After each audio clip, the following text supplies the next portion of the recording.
Welcome. Welcome.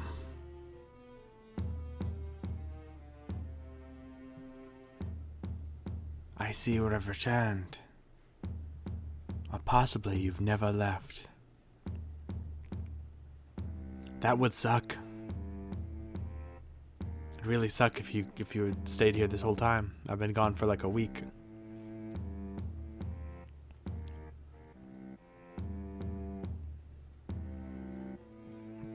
Anywho, tonight we tell frightening, scary stories.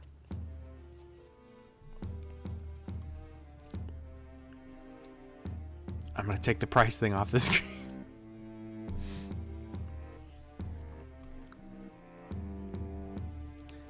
Tonight we tell frightening, terrifying stories.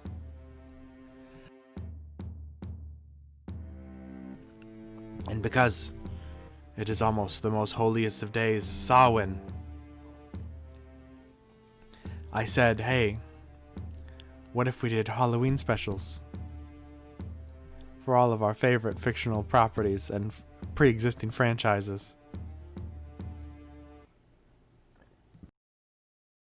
My spooky music just ended. I forgot to loop it.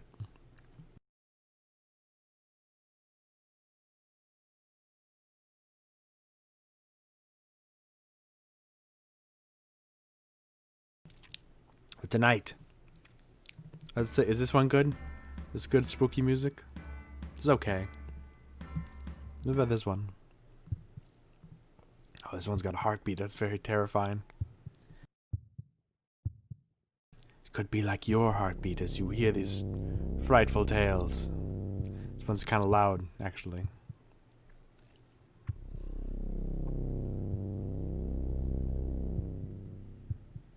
So let's get into it.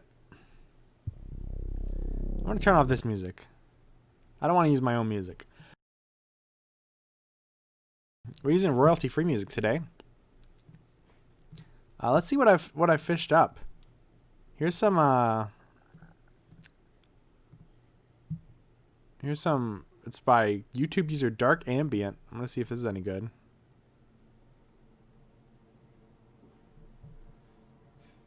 The picture is a picture of the Saw guy, Billy from Saw. I don't know what Saw is. I've never seen it. Yeah, we're just getting started tonight, but I've got a few prompts that I've already written. That way you don't have to hear me typing on the keyboard 100% of the time. And we're going to see how they do.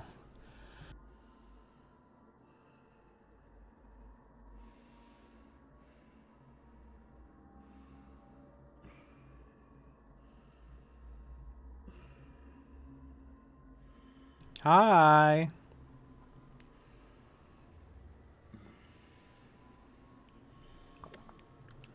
What's with the breathing? Why is there breathing in the background of this song? I think Billy from Saw is jerking off back there.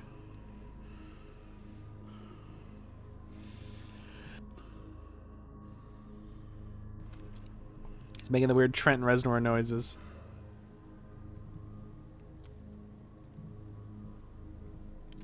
Okay, I think we're ready to start. I need to pick what our first Halloween.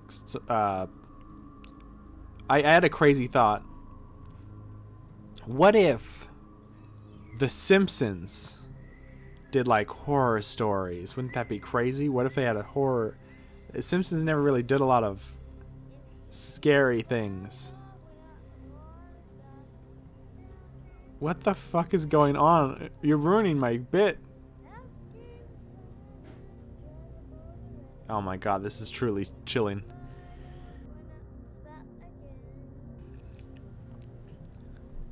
We're gonna try this one later. Let's see what Kevin MacLeod can do.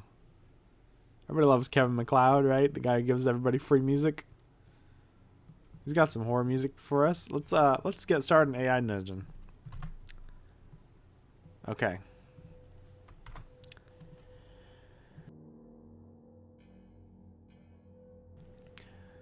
You are Bart Simpson, local scamp and trickster extraordinaire. Your sister, Lisa, is very mad because you broke her saxophone while trying to play golf on the roof with Milhouse. She won't speak to you, but you think there must be a way to get you to like her again. Get her to like you again, rather. I'm sorry.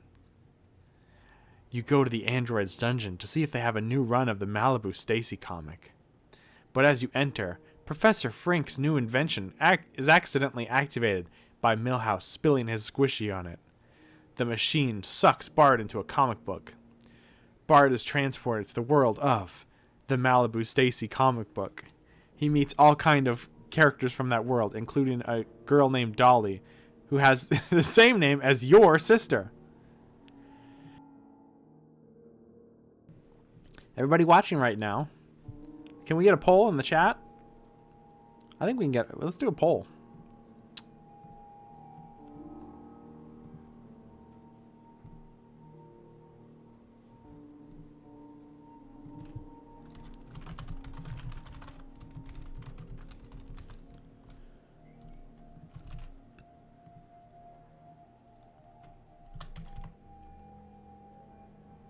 Okay, we're doing a poll. We're doing a 1-minute poll. Is your sister named Dolly? Everybody make sure you vote. We need to see if your sister's name is Dolly.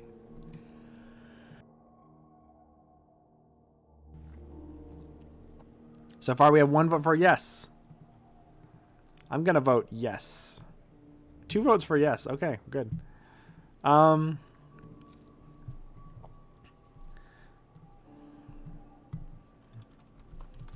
Bart screams. He didn't expect something like this to happen.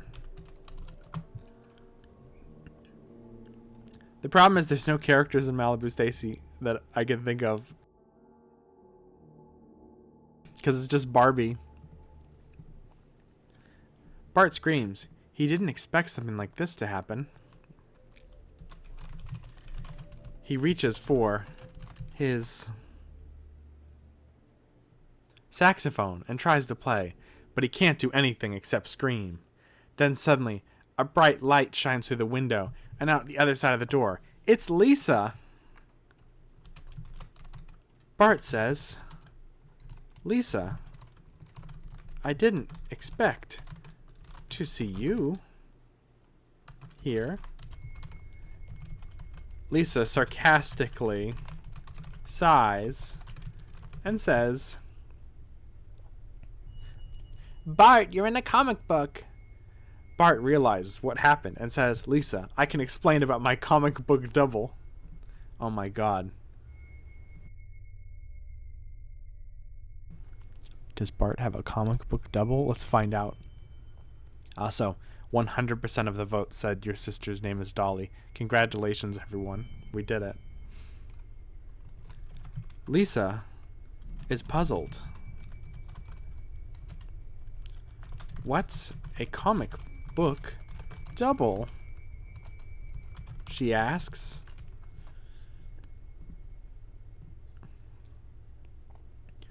Well, in this world, I'm a real person who has a double in the comic book, Bart explains. Lisa's even more confused. What's a comic book? Come on, man. Bart. Bart says. I had a fancy word, but I forgot it. Bart says, look inside this book. The book is full of high gloss quality pages. But around page 5, a new character is introduced. Bart. He is heckled by the characters. He is bullied. He looks afraid.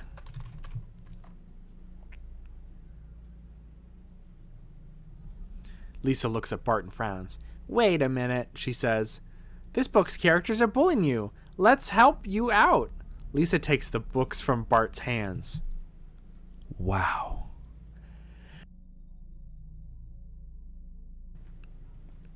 Oh my god. Could this frightening tale get any scarier? Let's see. Lisa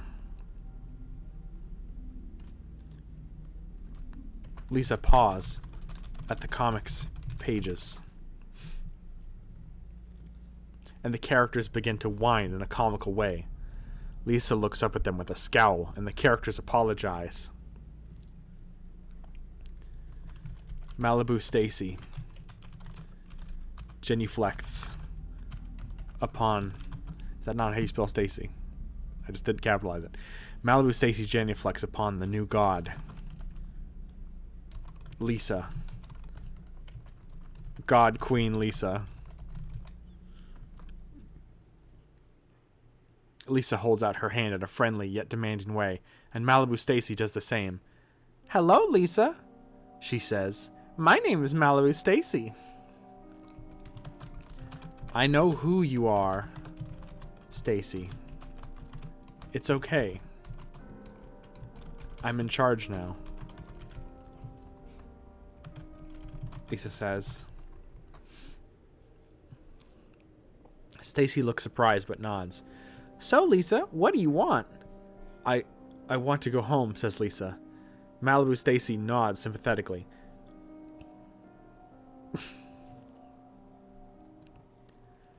Bart grabs the comic. "Gimme that," he says. Malibu Stacy looks at him confused. "What are you doing?" she asks. "I'm sorry, Stacy. This is my comic now," he says. Bart then takes... This music's getting loud. What the fuck? Why does this happen every time?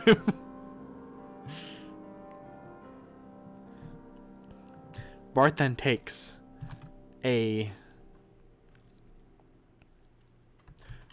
Bart then takes 3 other comics off the shelf,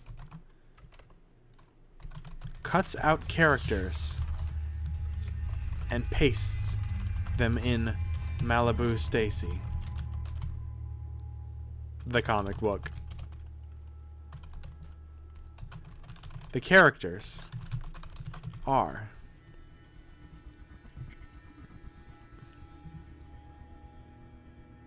scared of what will happen next. They know something bad is about to happen.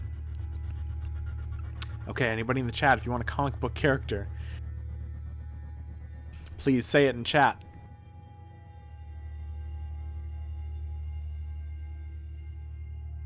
Ziggy. We want Ziggy. Okay.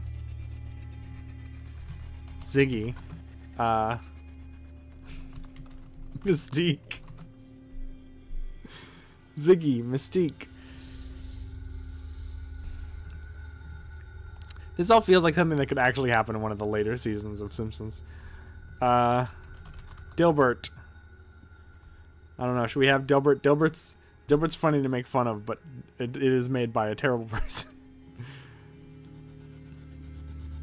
Alf? Does Alf have a comic? I guess Alf has a comic. Alf. The Punisher.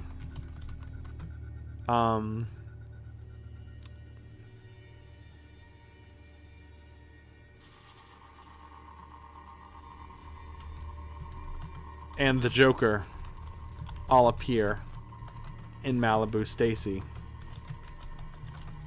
I have to specify that it is the comic book. All of them are screaming and horrified. Lisa looks through the comic. "Ziggy and the woman with black hair are here," Lisa says. Wait, who's the woman with black hair? The woman with black hair scowls. She looks deadpan at Lisa.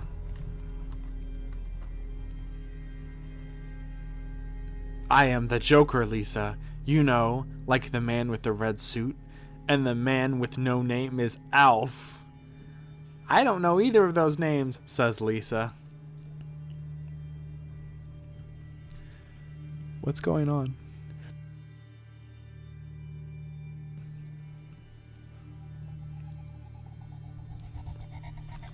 The Joker grabs Lisa by the throat.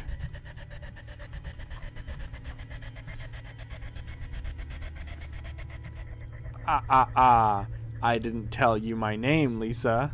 The other man looks around nervously. Ziggy, what's happening here? That's the Punisher. The Punisher begins crying. Charlie Brown is worried. Freddy Krueger is scared, but it's not of the ghosts, but of what's going to happen next.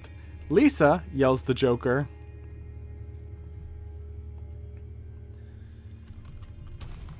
Freddy Krueger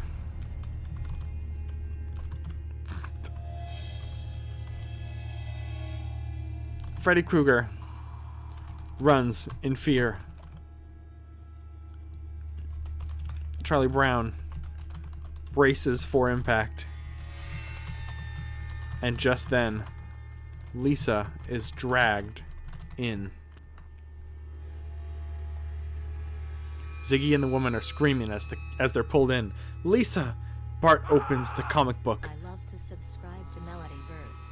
I love scary shows and scary stories. Thank you, bird allergies.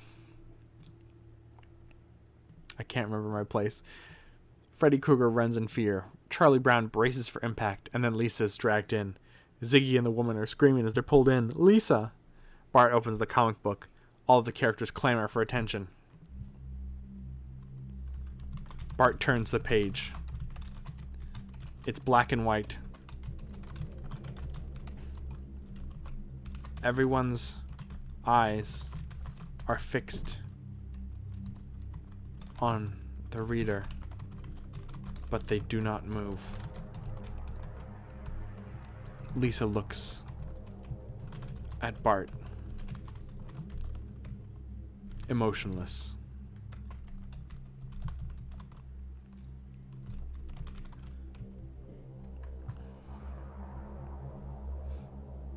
God damn it.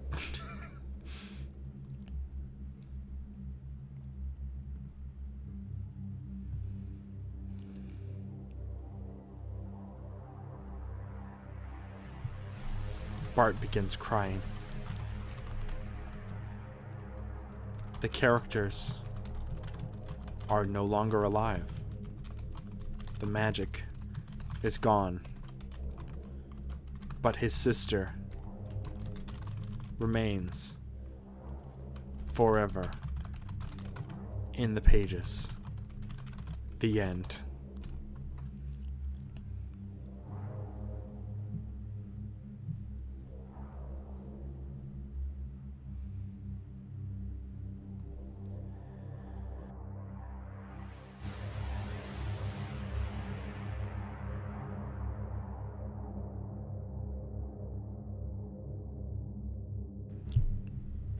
It's truly a frightening tale.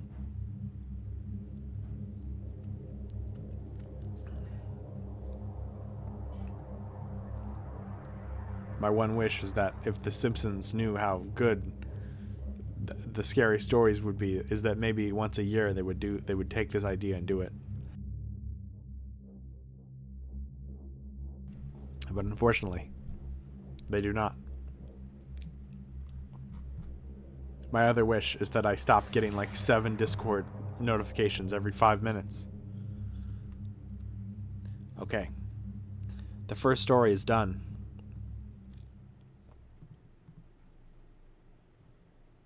Thank you, Kevin MacLeod.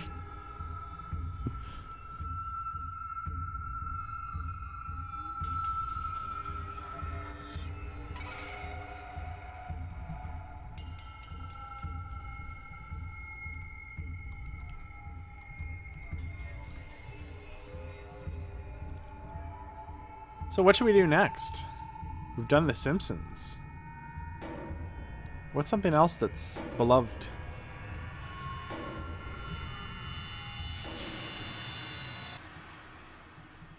I think I've got an idea.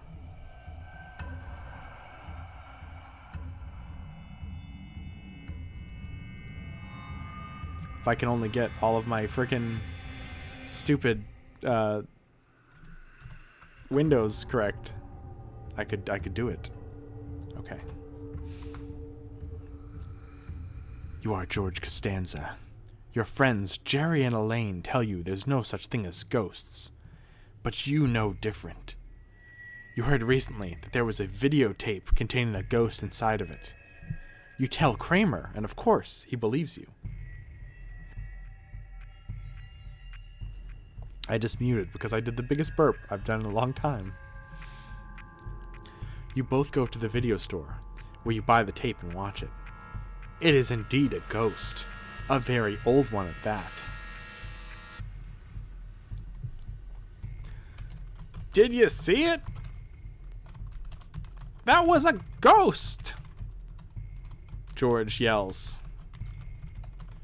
Kramer looks on. Oh shit.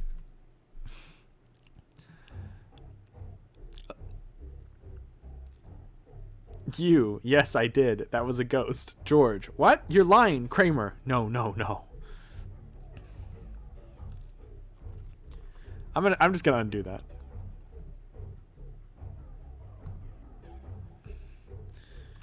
George yells. Did you see that? The ghost appeared. Kramer says, yeah, I saw it too. And then they all laugh. We gotta show Jerry. And Elaine. George shouts.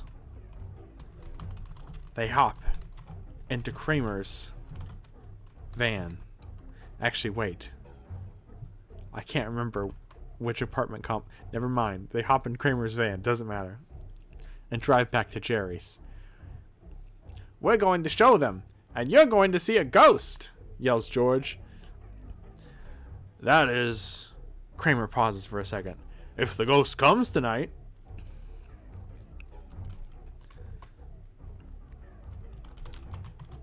Jerry looks peeved. He had a hot date with Anna Gunn's character's name.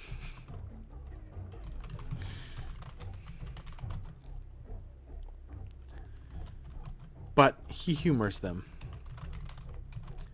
He pops the VHS tape into the tape deck.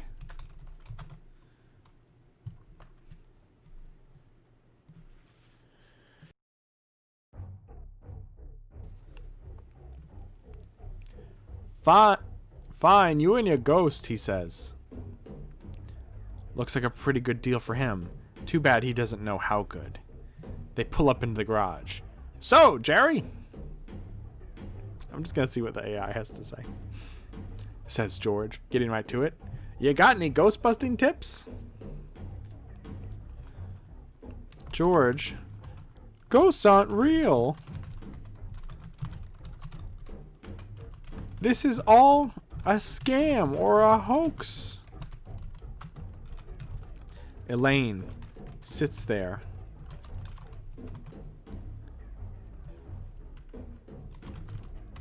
Looking pale.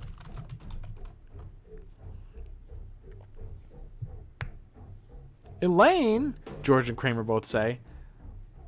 Elaine, we're not selling anything. We're just... She starts to cry again and runs off to her room. I guess Elaine has a room now.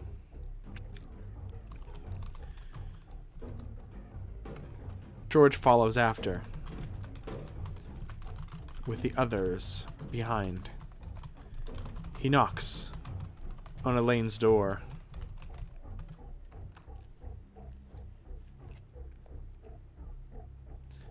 We're just what, George? She asks the door. We're just telling the truth. He puts his head against the door. Elaine, please, he whispers. The tape resets and plays again. The ghost approaches the screen of the TV. He points at it and then shrieks. "I can't watch this again," says Jerry, holding his head in his hands. "Kramer, turn this off!" Kramer fumbles for the remote. Just then, Newman knocks. "Hey, you guys need any milk? I need some milk!" "No!" they all shout in unison. Newman sighs and goes back to his room. The tape keeps playing. The ghost's hair moves and stops covering her face. Her mouth twisted and long smiles. She holds out her hand. In her hand is a ball of light. It grows, and the ball grows smoother and smoother until it's a perfect globe. Then the ghost disappears. The tape ends. "What do you think it was?" asked George. A shriek in pain. Outside, Newman is screaming. "Ah!" "It was a woman," says Jerry. "I know it was a woman." Newman continues screaming. "What should we do, Jerry?" asks George. The gang walk outside. They see Newman split down his arms and legs and head like a starfish. Blood flowing into the New York sewers.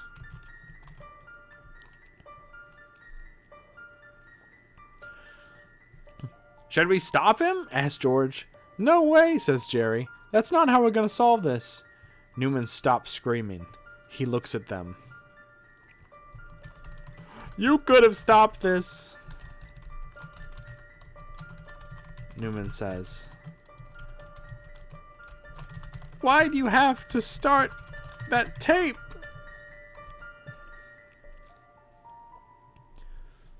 "Newman, we're leaving," says George. "Should we tell the police?" I don't want to talk to the police," he says. They get in the car. They drive for hours. Rain pours. It's pitch black. Outside of the car windows, the lights from the car are the only light that can be seen for miles.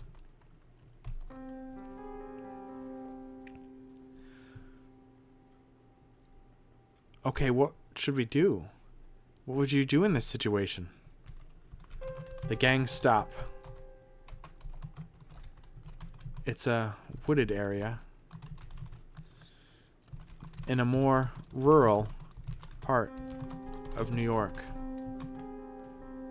It looks just like the tape.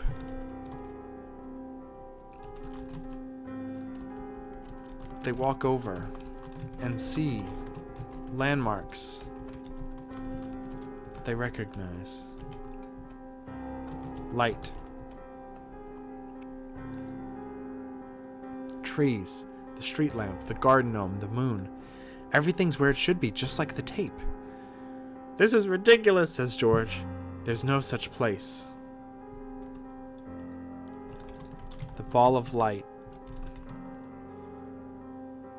rolls and taps George's foot.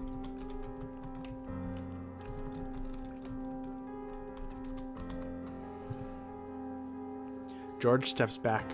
"What are you?" he asks. "What's your name?" George, what's yours? It's gnome. Elaine starts to laugh.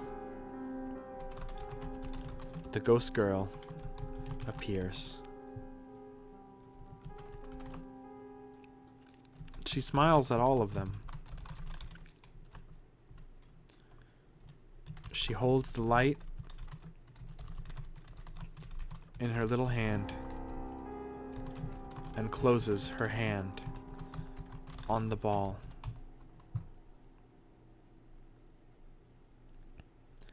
She gives them all these smiles, but they're scary. They know they're dead. They know this girl is a ghost. What's your name? Asked Jerry. Name? It doesn't have one.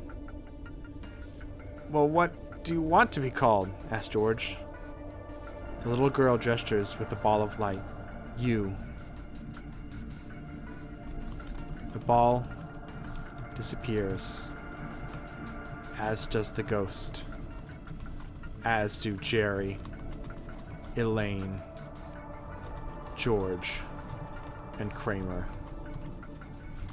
They were never seen again. The end.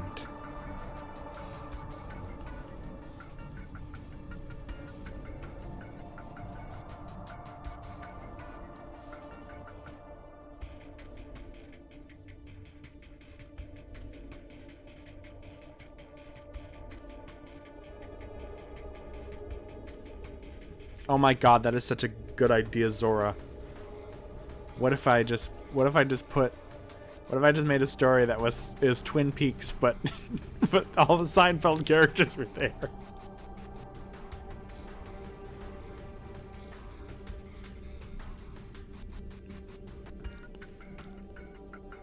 We're like 30 minutes in, and we've done 2 stories.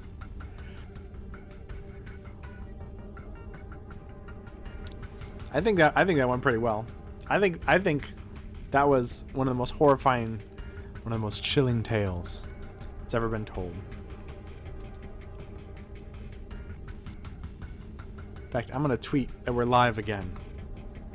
I will tweet that we're live again. Ooh. Very cool. Fucking Streamlabs, you piece of shit. You crunched the fucking the live tweet. Now it looks like there's no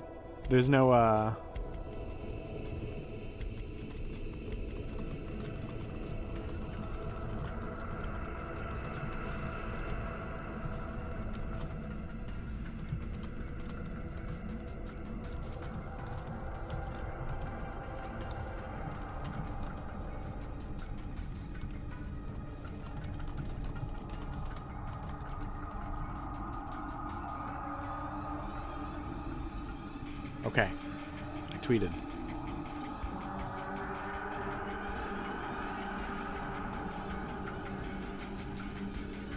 I thought this was 2 songs at once. It's not. It's not bad. It's not bad.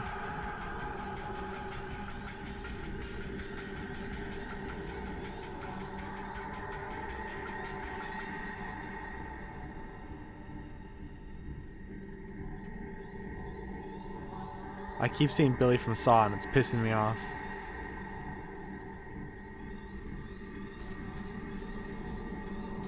Okay. This next one's gonna be bad. Okay. Are you ready?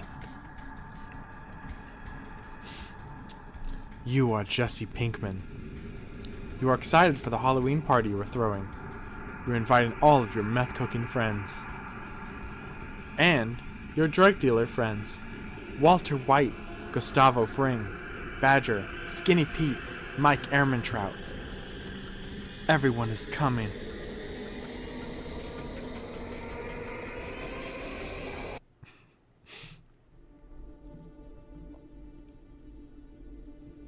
But Walter suggests something rather grim. He pulls out a Ouija board. This Halloween you will attempt to summon the ghost of Jane. Will you be able to do it? Will you be able to summon her back from the dead? Or will you become just another one of those junkies that never get high?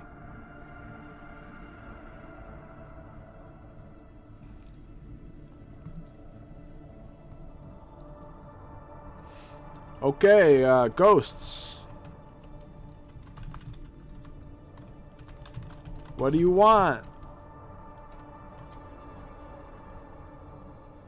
Jesse says. Nothing's gonna happen. He says to Walter. Walter peers at him. Jesse, just give it a chance. Jesse, just give it a chance, Walter says. He picks up the... What's the thing? What's the Ouija board thing called? Is it a plectrum? What is the thing you use? What's the thing you use on a Ouija board?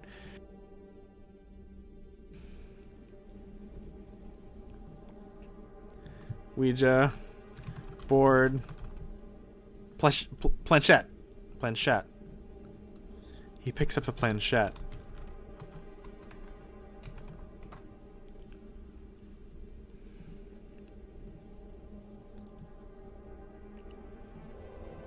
Thank you, Casmic.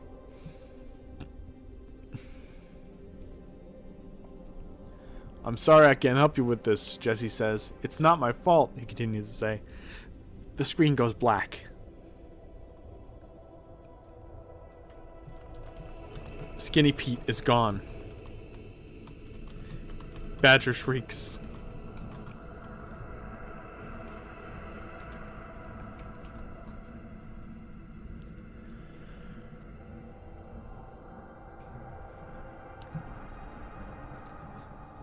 What did you summon? What did you summon? He yells. Skinny Pete has gone.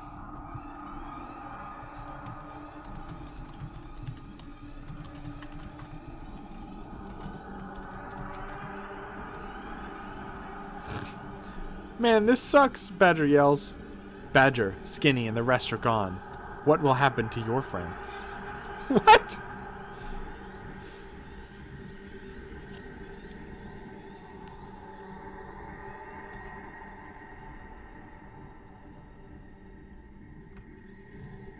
Okay, I'm gonna stop you right there, AI.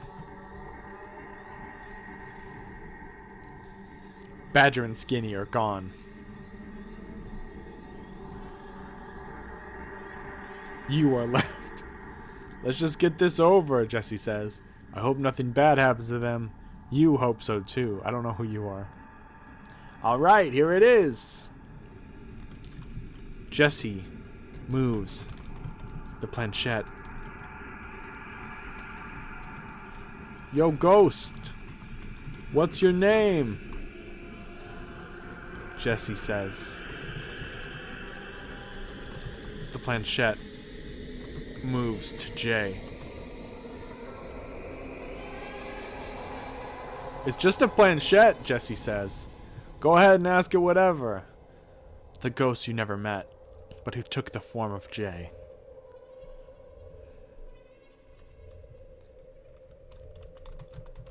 The planchette moves to A, then N, then E. Jesse is shocked. What the hell? He says. Do you see this? I can't make it move. Let's try something else. Jesse flips to a different page for questions. Yo, Walter. If you're so fucking smart, ask the ghost some questions. Walter gulps. Alright, what is your name? The planchette moves to R. How long have you been here? Walter asks. The planchette moves to A, then S, then Z. Jesse, this is bullshit. Walter says. Jesse quickly changed the question. What is your name? The planchette moves to O. What did you do here? Walter asks. The planchette moves to A, then M. Walter throws the board down onto the table. This is bullshit. Hasbro ripped me off. Again. Walter screams. Mike looks displeased. Walter, if you're gonna be this much of a prick, I should go.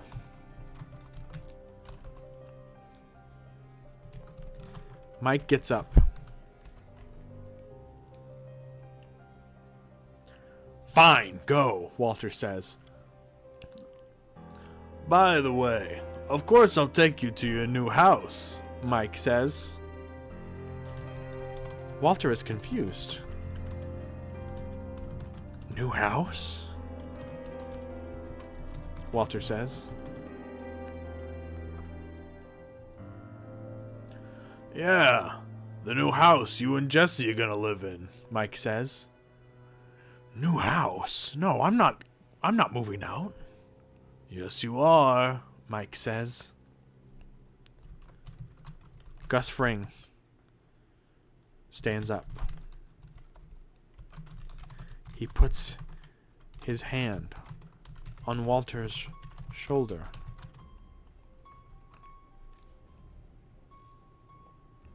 Let's just calm down for a second. Blam, blam. Jesse shoots a machine gun at the window. Cool. Jesse is so cool. Bad guys drop like flies. What?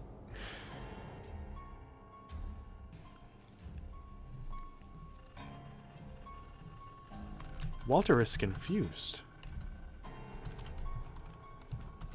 Pinkman has never killed with such reckless abandon.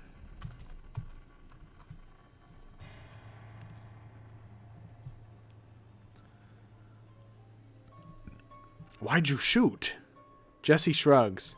Because I felt like it. Bullcrap. You sure it wasn't because you saw a bad guy? Yeah, maybe, Jesse says.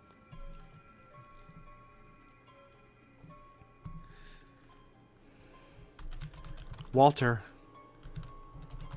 walks out of the house. He sees no bodies. Not even a gunshot.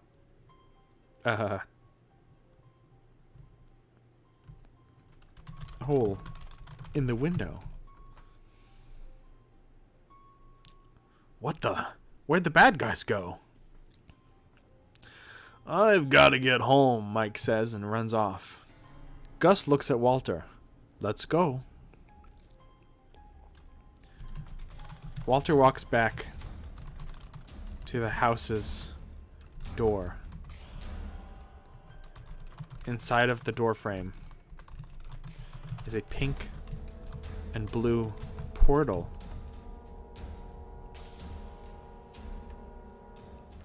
A ghostly figure can be seen sitting in a lawn chair next to the portal. That was an interesting trick you pulled there, son, the ghost says. Do it again if you'd like. Walter begins crying. He knows this woman.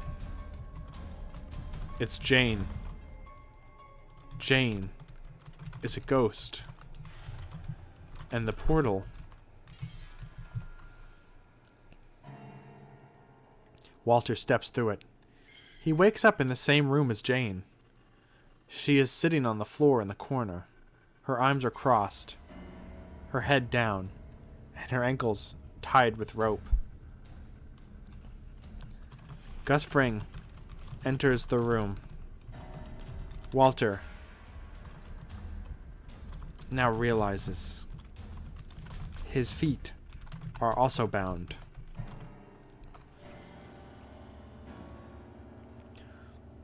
What are you doing? I'm tied up, Walter says. What are you doing here? I came to rescue you, Gus says, to set you free. Why? Why not? Gus walks over to Jane. He cuts the rope with a knife and unties her. He then does the same thing with Walter and points out the window.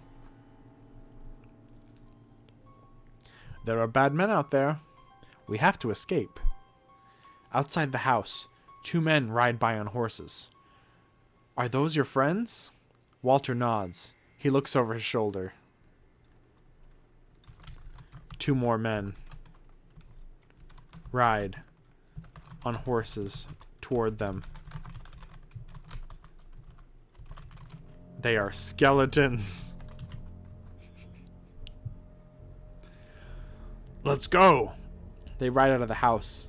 Out of the corner of his eye, Walter sees a walk in the other direction. It's the house where the dead people are. Walter runs through the door to avoid the 4 horsemen. But as he enters, he sees him.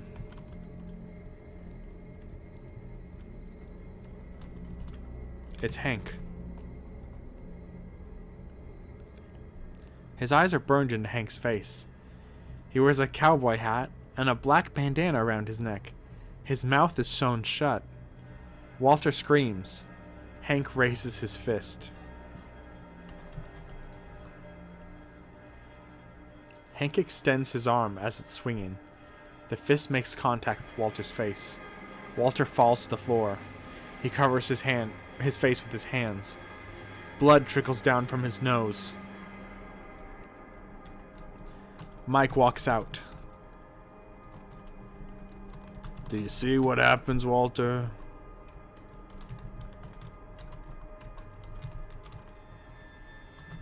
Mike says. Walter looks up in surprise. Mike picks up Hank's hand and shows the balled up fist. When people make fun of your brother, he doesn't just laugh and shrug it off. Mike walks over to Hank. He picks up Walter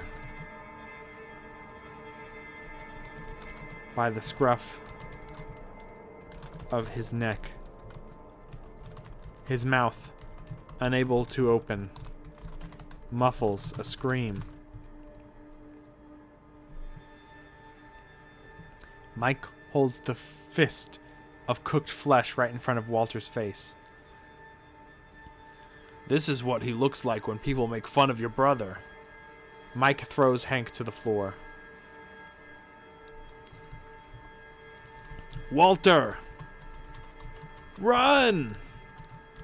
Mike screams. Walter runs out the door. Mike close behind. They turn a corner and run out of sight.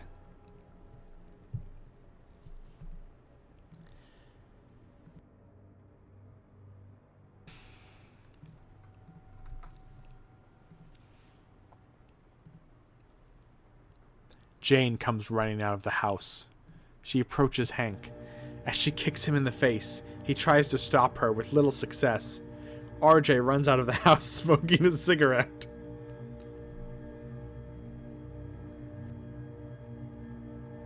Wait, who is RJ? Isn't RJ McCready the guy who... Oh, RJ Meady. Is it? Yeah. That's the guy who plays fucking Walt Jr. That's an actor. That's not... Okay.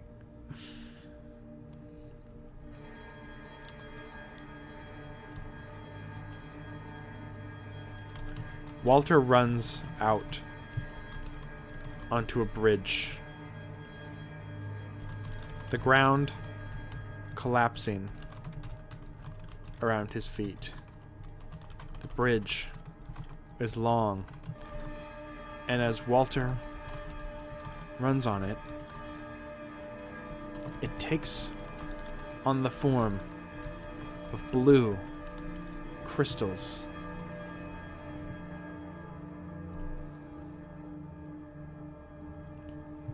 Walter runs to the end of the bridge. He steps off, falling into a pit of mud and water. He is consumed by the abyss.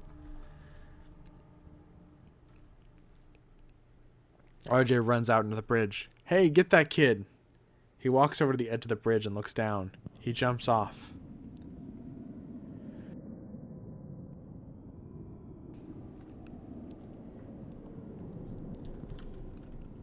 Jesse wakes up.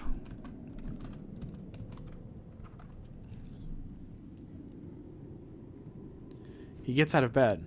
What time is it? He walks over to his window. He looks outside. The moon is full. Two dark shapes loom outside his window. They're people. They have forms like ours. They're just shadows, but they look real. They reach their hands through the window glass. Oh no, Jesse thinks. Jesse remembers. Before Walter died, he taught him about... I'm bad at spelling. He taught him about Plato's allegory of the cave. People think that shadows on the cave wall are real. They're not. They're just pictures of real things. The men outside are just like Walter, but half real, half shadows. Jesse screams, "Shadows, be gone!" He crosses his hands. A flash of light appears in front of him, and then another, and another. Hundreds of them appear, each an opening into a different parallel reality. What? In the real world, Jane and Mike walk outside. They hear a scream. They look up. They see a portal open up in the air. It sucks people in. They continue walking. Ahead of it, past the bridge, as it follows them. Jesse returns to his den. He turns on the TV. It's all the news. The incident at the bridge made the news. Police cars sped past his window. He turns up the volume. He sees himself on TV.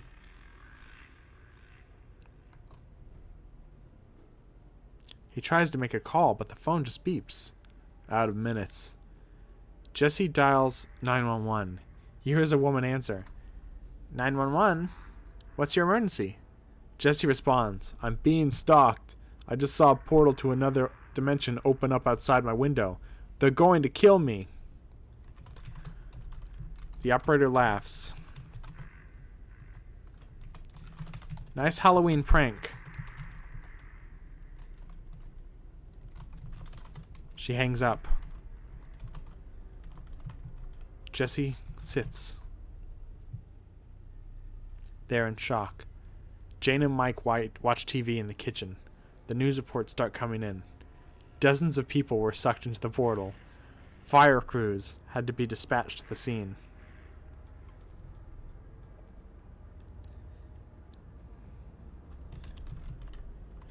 Jesse sulks. None of this is real. I want it all back. But it will never happen again.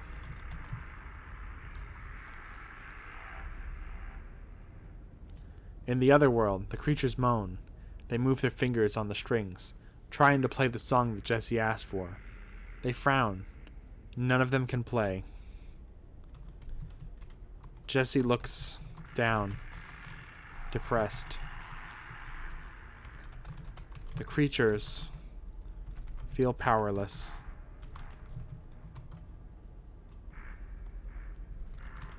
The evening news.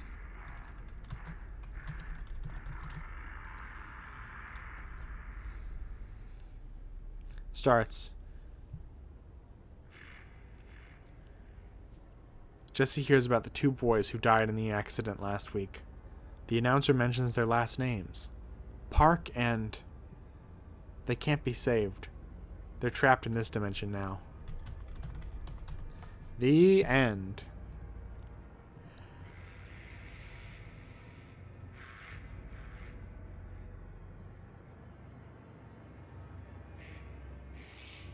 Hey, what the fuck was that? That was probably the weirdest one.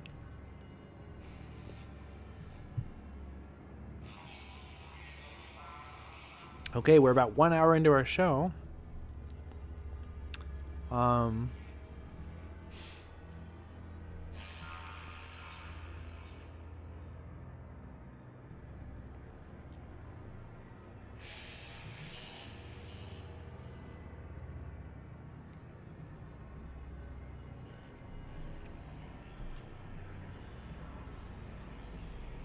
Casmic999 says, do the Muppets next. I've already pre-written all of the prompts for this episode, but I could write a Muppets prompt for next week, or whenever I do the next episode. If you want, we can even write prompts together. I asked you last night, but I think you were already asleep.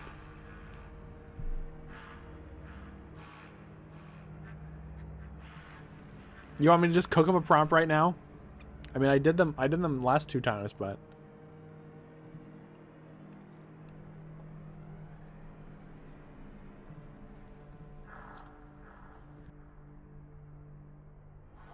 Okay. Okay. I'll see if I can do a Muppet one real quick.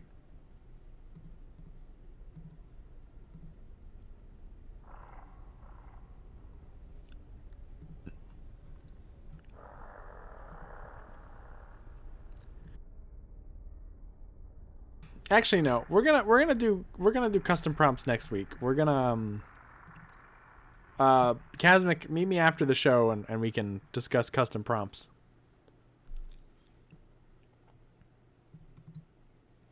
Next we're doing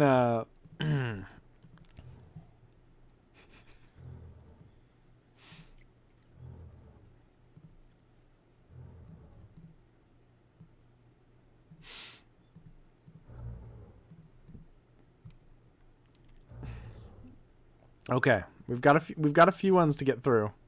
I might save some of them for next week. Do you want to hold a group a vote? Manager, let's do a poll.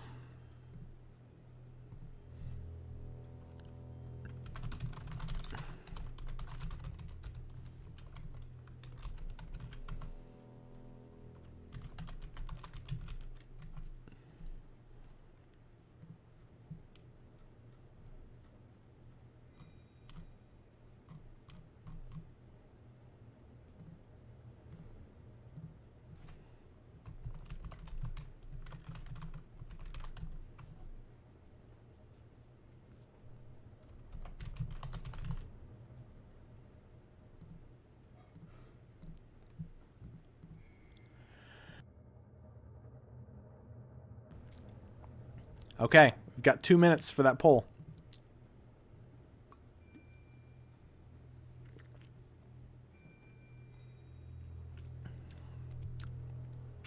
While we're voting, what's everybody's opinions on the story so far? What's everybody's opinions on the music?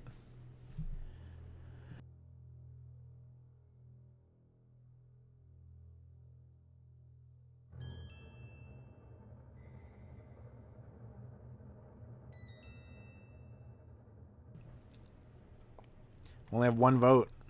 We might have to call it there.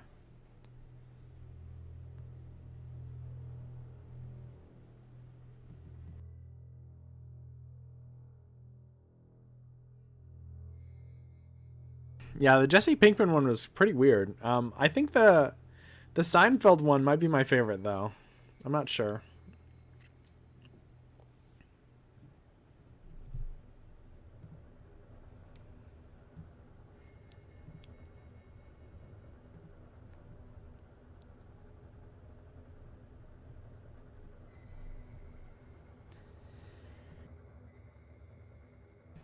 Okay.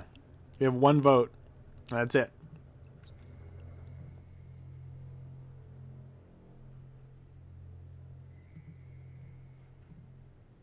I'm very disappointed. I'm very disappointed in you.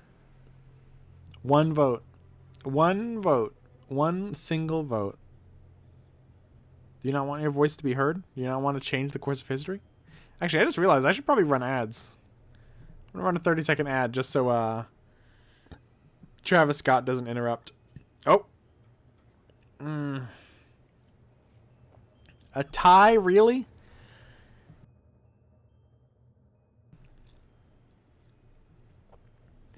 Well, I guess we'll have to do both then.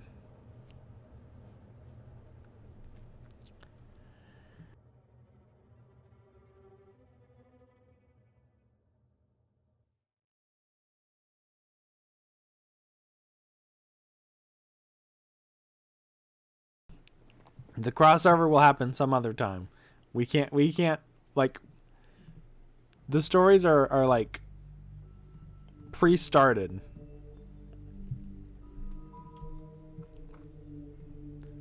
Okay. We're going to start with Phineas and Ferb because that's the first one that got a first vote. So we're going to do that one first.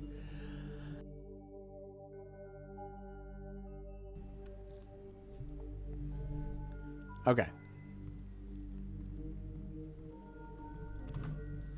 This is a long one, so.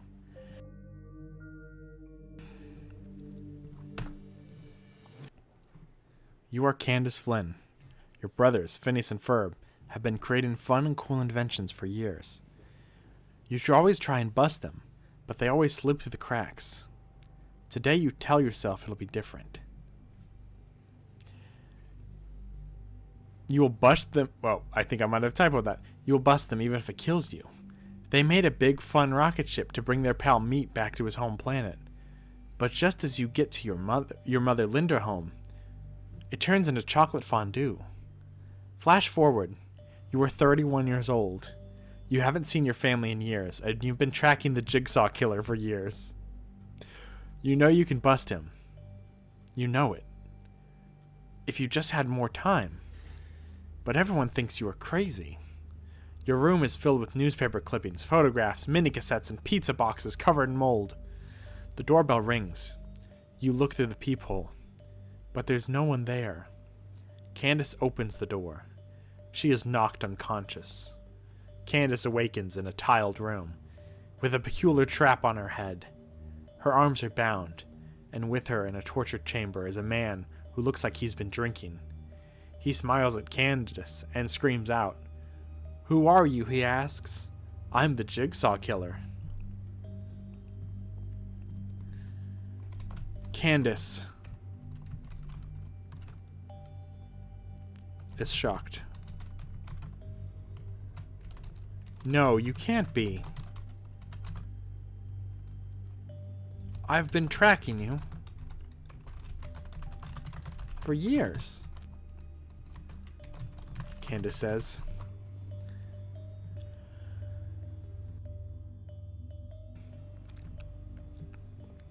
Yes, I'm the Jigsaw Killer, the man laughs. Well, then why did you let me live? Who are you? Candace asks. My name is John Kramer, he says. Candace feels the trap on her neck. Clearly, there's a new Jigsaw. And this Jigsaw wants revenge. He releases the trap, taking the gag out of his mouth. What do you want? She asks. I want you to kill myself. He smiles. You're going to kill yourself? That's kind of the point of the game, she says. I don't want to kill myself, he says. I want to kill you. What? John Kramer stands up, but his arms are bound behind his back. It's all in the suicide note, he smiles. He begins to tear it into pieces before giving it to her. What is this? She asks. Candace takes the note and tries to piece it back together.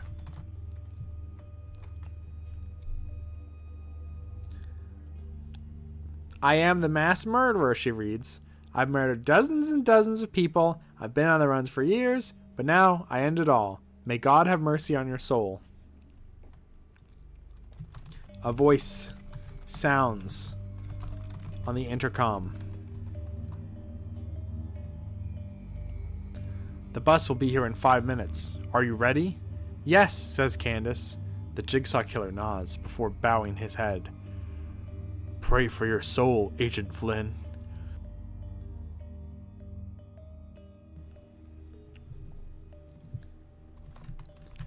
Candace gets up. There's a button on the wall. Freedom, it says in large letters. But the button leads to a contraption that will kill John Kramer.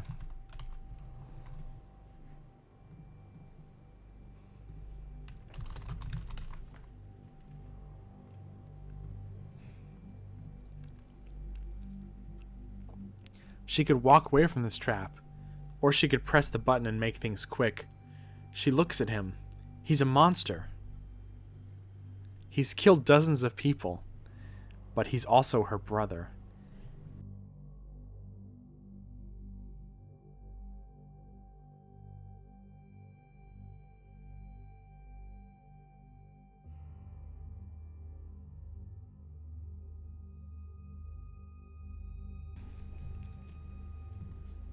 The voice on the intercom gets clearer.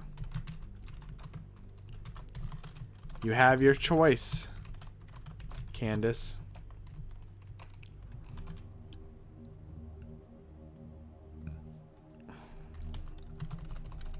The voice says in a familiar tone.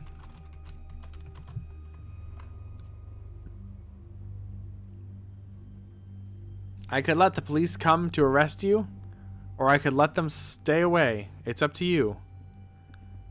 What's the difference, she asks. You could live.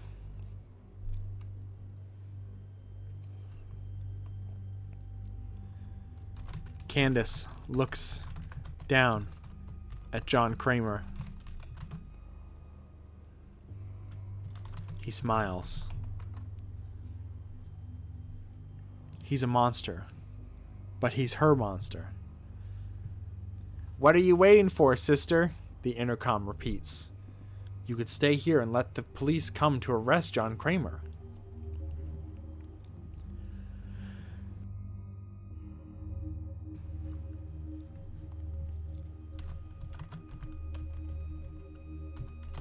I'm done playing.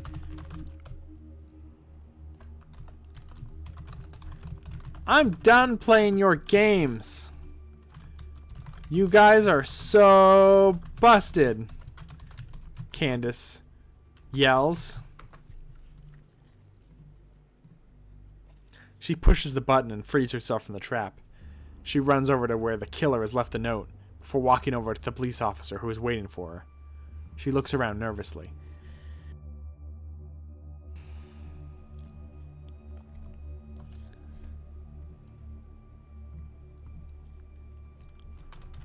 Detective Tapp.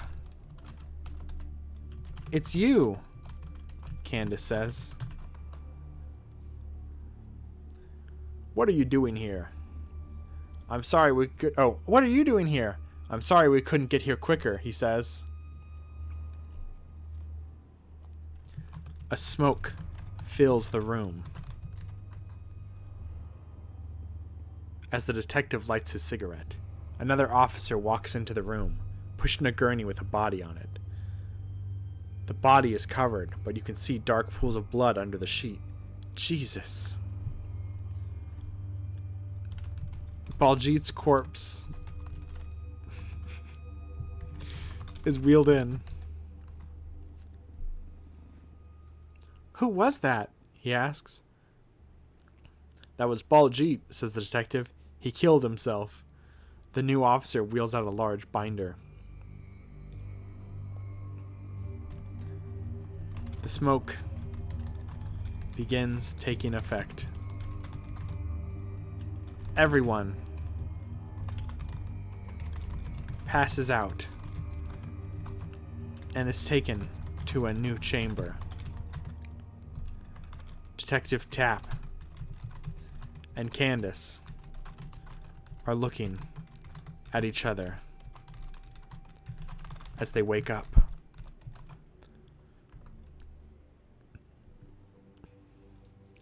Oh, thank God, says Tapp. You're still here. I am, Candace says. You played a mean game, Baljeet, says Tapp. You know the new killer. It's Phineas, says Tapp. You look at Tapp aghast. What? That's ridiculous. It's a fact, Tapp says, trying not to laugh. The voice on the intercom offers one final choice.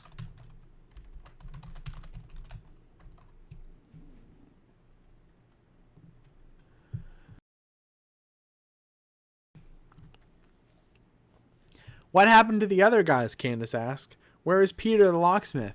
Where is Charles, the dude with the shackles? We don't know, says Tapp. Phineas says, you have a choice, Candace. You can bust me after trying to bust me for so long. Or you and Detective Tapp can leave. And I won't kill John Kramer.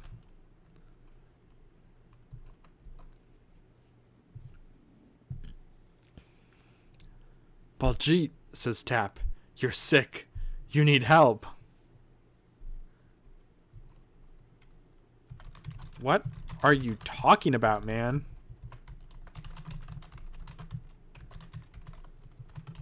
Says Candace.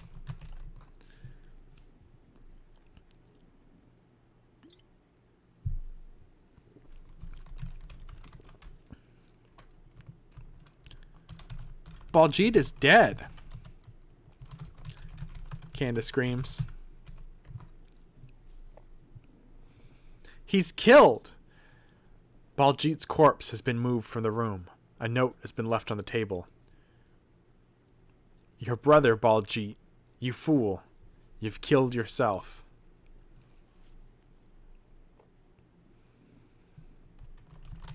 John Kramer howls in pain. The trap digs into his neck. Blood pours. A dark laugh horrifically emits from the intercom. I'm not done yet.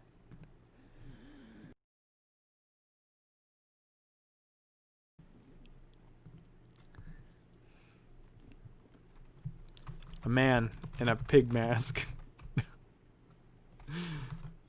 A person in a pig mask walks in. Ha ha, says the pigman. Baljeet's dead. The game hasn't ended yet. Then the person bursts into laughter. What the fuck?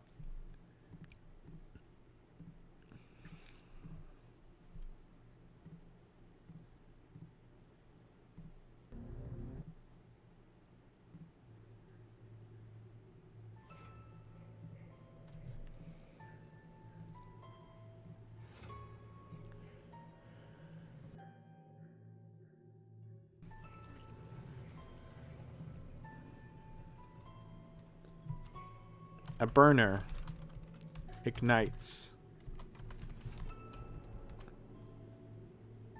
causing John Kramer's body to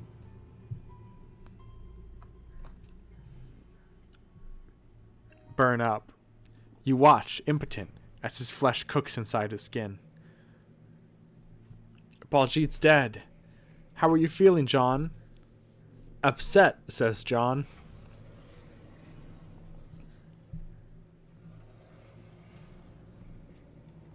A switch appears. One side. No, wait.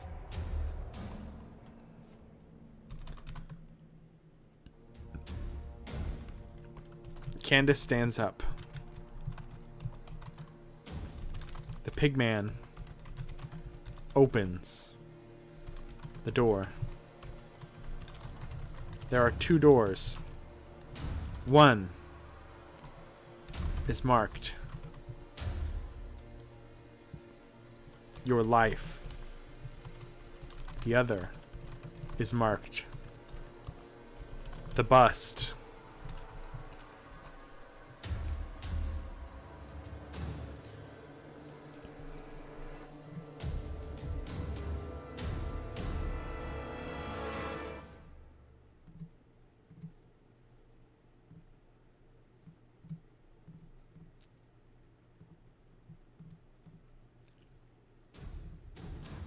You'll get over it, John, says the pigman. You need to make your choice. Candace stands up. Detective Tapp pleads her to reconsider. She looks at you. You look at her. This is your chance. You could bust the killer or let him go. Will you make the right choice? Baljeet's dead.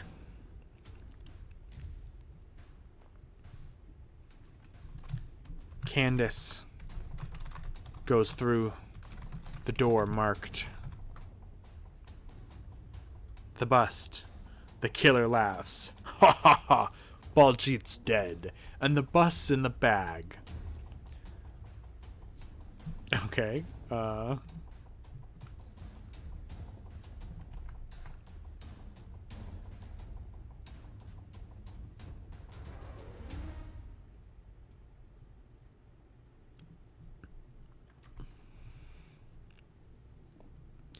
A month later, Baljeet's dead. John and his girlfriend Lisa have moved out of the house. They're getting engaged. You're still working at the nuclear plant. Don't, you say,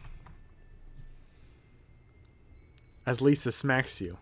Lisa looks at you. How could you do something so stupid? I'm sorry, Lisa. I just wanted to make you laugh.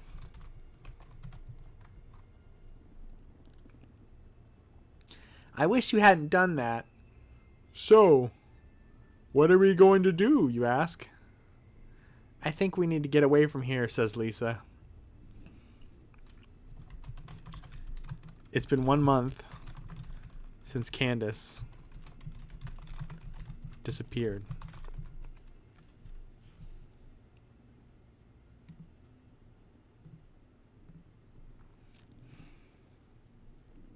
One month since you decided to let John's killer go.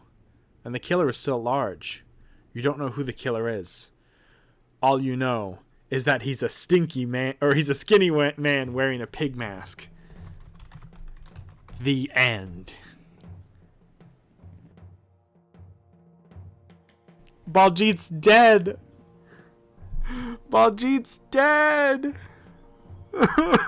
Baljeet. Baljeet's dead, yell.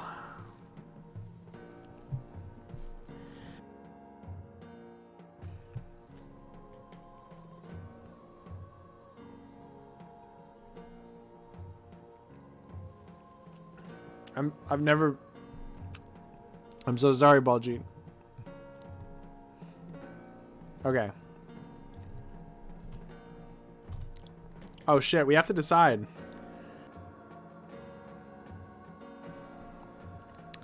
This music just keeps getting louder.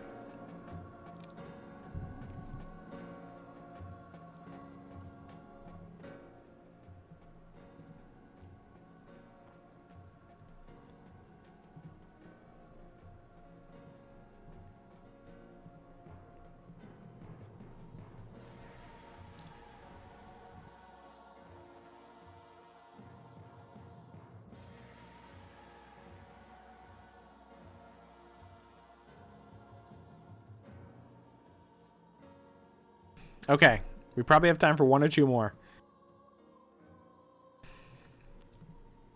Do we do the Undertale one?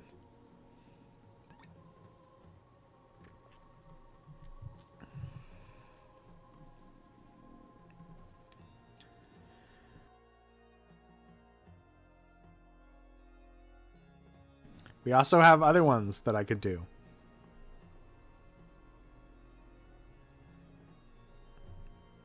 Okay, I'm gonna queue up the Undertale one.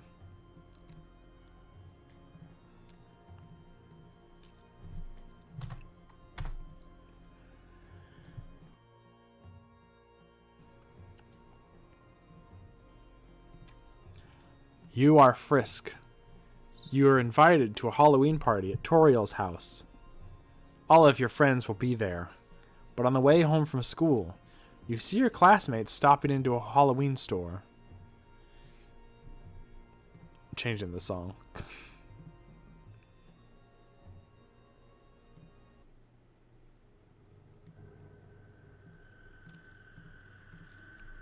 You are Frisk.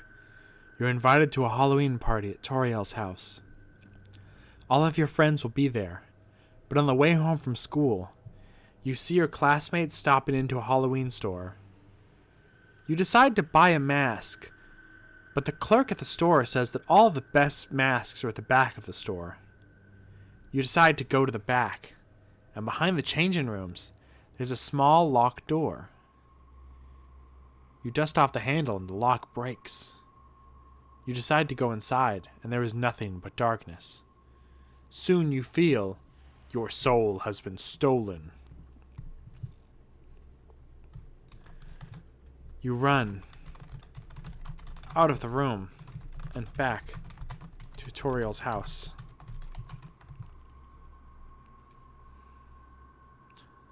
I'm sorry, she says. Please forgive me. No, you scream as loud as you can.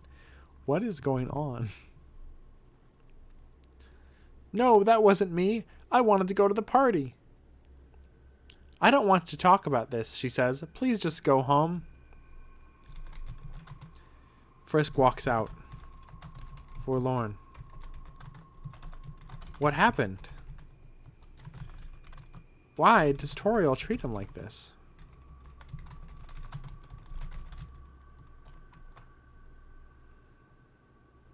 Chances are that if you stayed for supper, she'd forgive them. But as usual, they have no time. They arrive home ready for bed.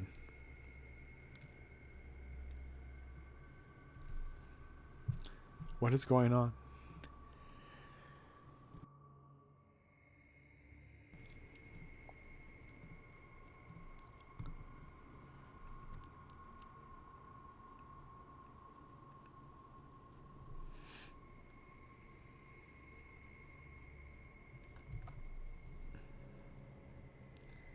This is gonna be a long night.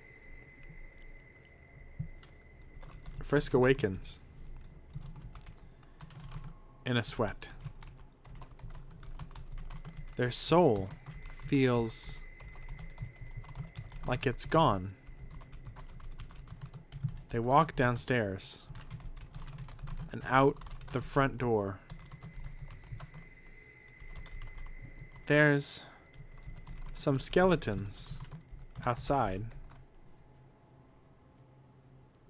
mocking them. Haha, one says. Why are you so sad, skeleton? You ignore him and continue walking. Soon you're somewhere new. You're at Grillby's. What can I get you? The skeleton bartender asks. I'll have a root beer, you say. Skelly, why the hell are you in my bar? Grillby asks. Can't you see I'm busy? I'm sorry, you say. Did I interrupt something? Grillby slams his fist on the bar, and his skeletal staff runs away. Grillby pours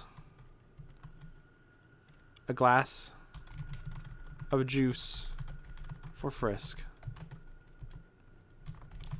You feeling okay, buddy? Grillby asks. You look a little, well, like you've seen a ghost. I've seen ghosts, Frisk says. Well, yeah, he says.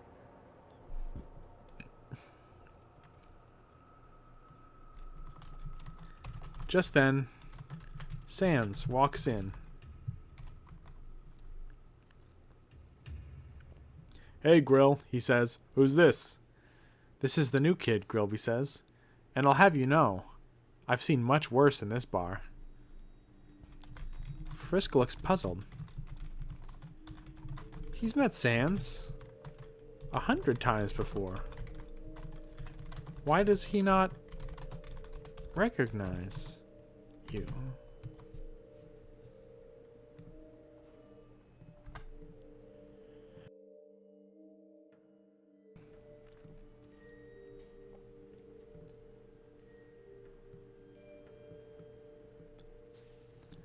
Sans, why are you in my bar? You ask. I thought you were helping Chara with their ongoing genocide. Chara, he asks.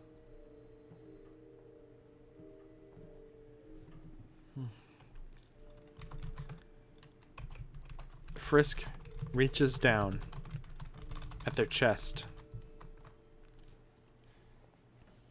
They feel the hook they've grown accustomed to. They pull it out and drop it on the ground. A hook?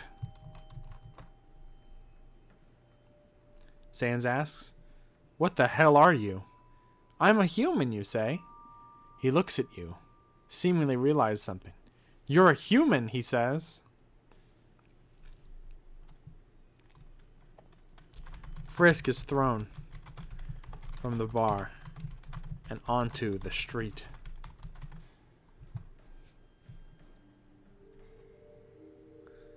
Why are you tormenting them? They're just trying to learn about the world.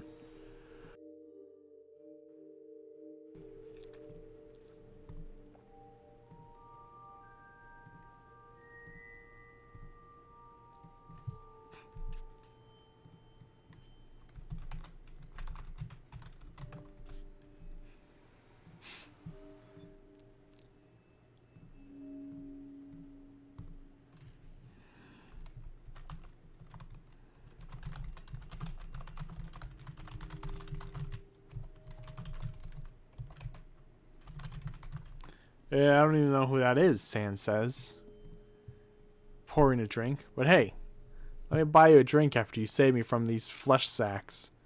Sans turns to the bar counter and orders drinks. Then he notices the time. He runs out of the bar. Frisk begins walking home. On the way home, he sees Caddy and Braddy walking home together. Hey kids, Caddy says. Why is your magical creature all bandaged up? You look down. at your hands and see they're covered in bandages. I had a rough day, Frisk says. Who were you fighting? You tell her the whole story. Caddy looks shocked. Does Caddy recognize you?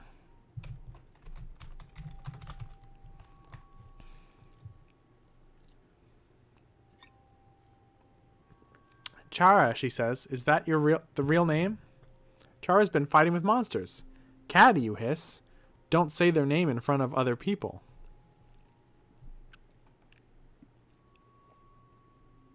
This story has gone off the fucking rails.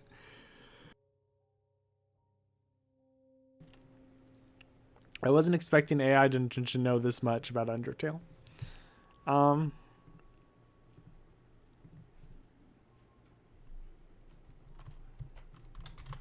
Bratty takes you aside into the alley and into their nice, cozy, what are those called? Nice, cozy, covered wagon.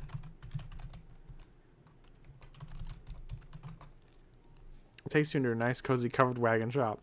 Hey, kid, he says. I know that look. I'm protected. You're not. Spill. What? You explain the situation to her, and she nods silently. I know the type. Monster or human, they're all the same. Monsters can't be trusted. Frisk looks at Bratty, confused. What do you mean, they ask. Bratty sighs and grabs you by the wrist. It's so dark. They can't see him doing it. Kid, come with me. Bratty takes you to the Halloween store where you lost your soul. He hides behind a corner, and you go to the register. You open it, but there is no soul. You look around, and then it hits you. The coffee cups. The rubbish the caddy leaves on the floor. Your backpack stuffed with garbage. There's no soul here. You're not lost anymore. You look around and spot a table. On it there's a set of keys, 2 lab coat-like outfits, and a small dot with red hair and a note. The note reads, You found me. Now find the real soul and return to me. Caddy steps out from behind the corner. Found you. Now find the soul. This is a setup.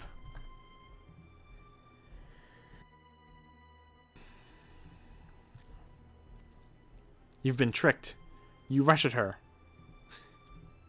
But she disappears to carrier that's nearby.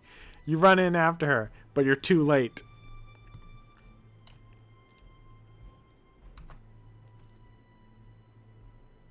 She's already out the door. What the heck is going on, you think? You grab the outfits and put them on. I need to find Caddy and shut her down. Before leaving, you order a taco.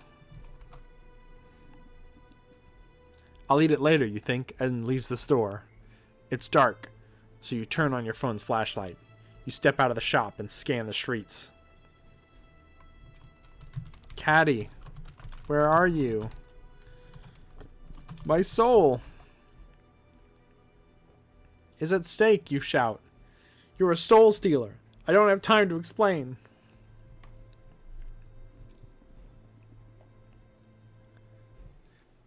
Message failed to inform you. Wait, MFWI, MFTI. What?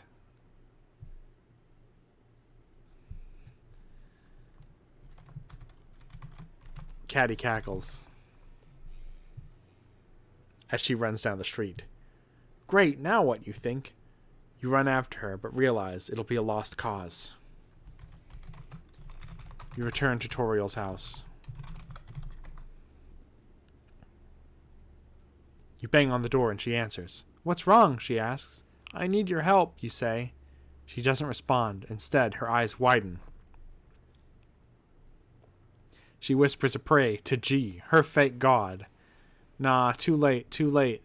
She's too far now, she whispers. Caddy, you shout. I'm hitting enter because I legitimately don't know what to do. Who? The monster behind this. She's the one who tricked you into stealing my soul, I know it. I stole your soul? Toriel asks. I don't understand. It's okay. You'll get your soul back, but I need your help to stop her. My help? To fight a monster? Are you serious? I'm a believer of G, child. I don't fight monsters. Please, this isn't some kind of monster. It's a human. What's her name? Caddy.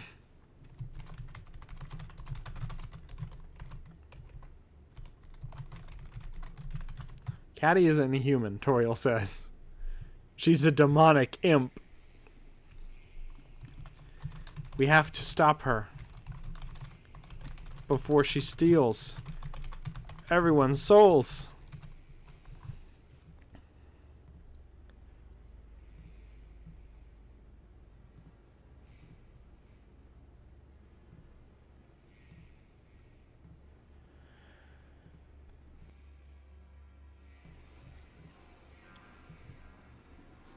I'm sorry. I can't. Caddy Roostables, you shout. I have to go. My children need me. She shuts the door in your face.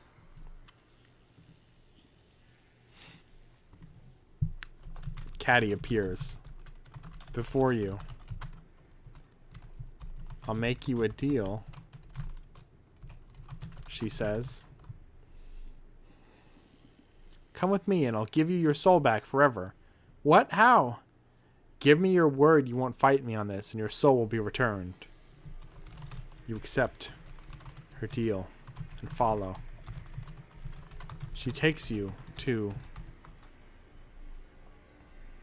the location of your soul, but it's no longer in the cage. What happened? Where's my soul, you ask? I lost it. When? How?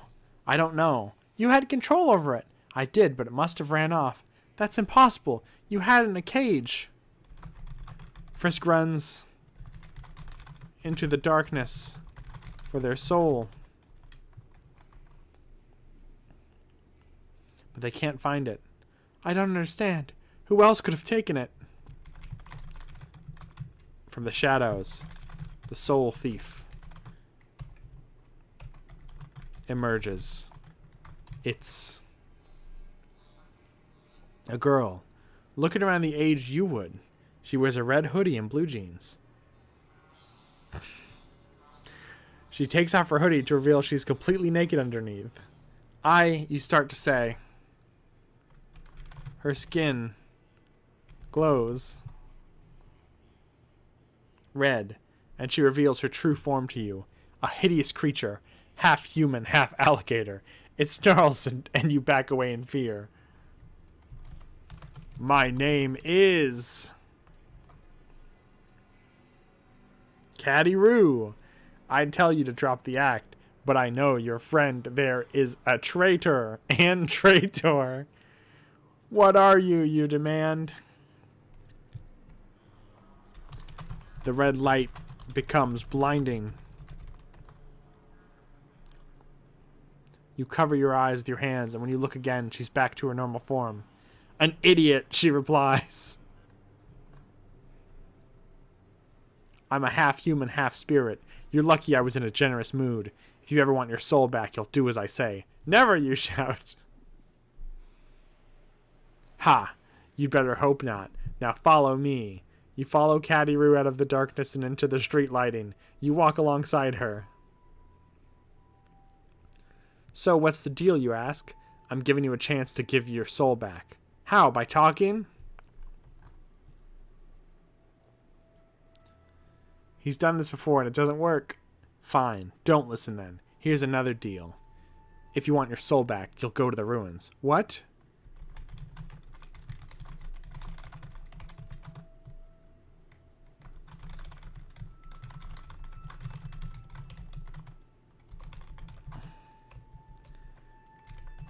Frisk returns to the ruins. In the ruins, there's a small box buried in the ground. They dig up the box, but nothing happens.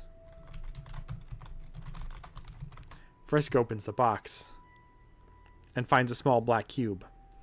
This is the soul cube, Caddy reveals. It creates a part of your soul. How do I use it? I've never even used a cube before. You push the button on it and say what the name is engraved on it. You read the name.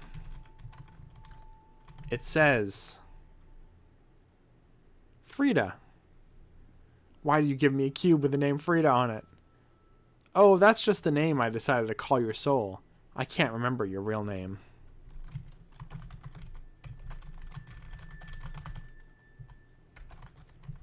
Can you even remember your name?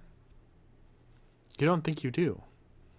You just know you have an idea what it might be. What's the name of my soul, you ask? Katia.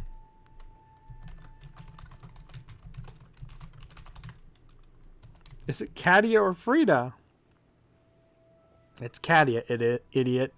You push the button and get my soul back, or then push the button and get my soul back already. Fine. Katia pushes the button and you fall to the ground. Thank you, the Audiovore.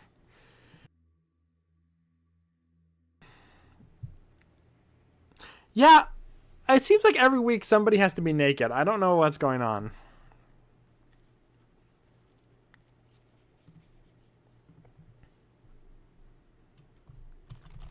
You awaken, feeling whole. You don't feel the pain that comes with being a soul. You feel more like you did nothing. You are who you are. Frida, where are you? Your vision is blurry. You awaken, tutorial. Standing over you. Oh, thank goodness. I was worried everyone would be dead, especially you. Everyone's dead? What happened? The cat army, or Katia as you now refer to it, escaped. She made sure of that. I don't know what would have happened had you not fallen asleep. The entire planet was panicking. I see. We should leave this place immediately. Where is your cube? I don't have it anymore.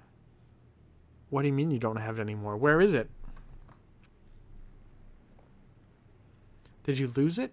No, I think Chara took it during the chaos. They're not with you? No, they're not with you?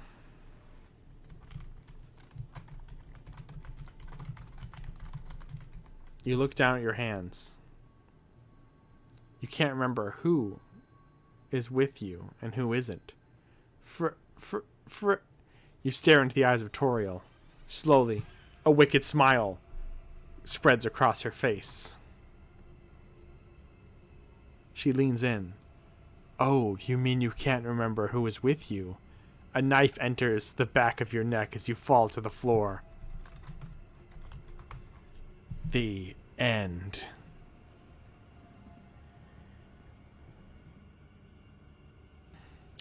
Please tell the AI to stop should be the name of this fucking show.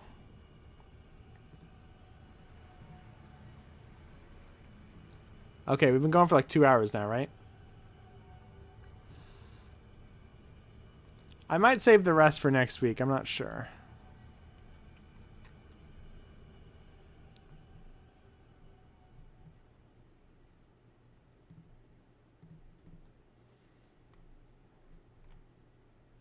We've got 5 left.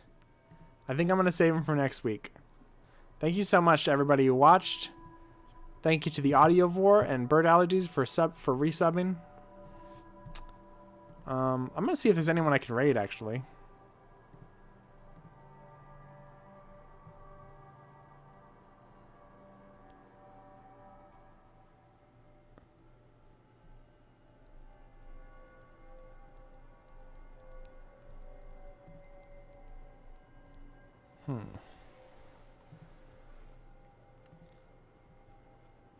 Alright, I should probably, like, do this how I have been doing it, and not, like,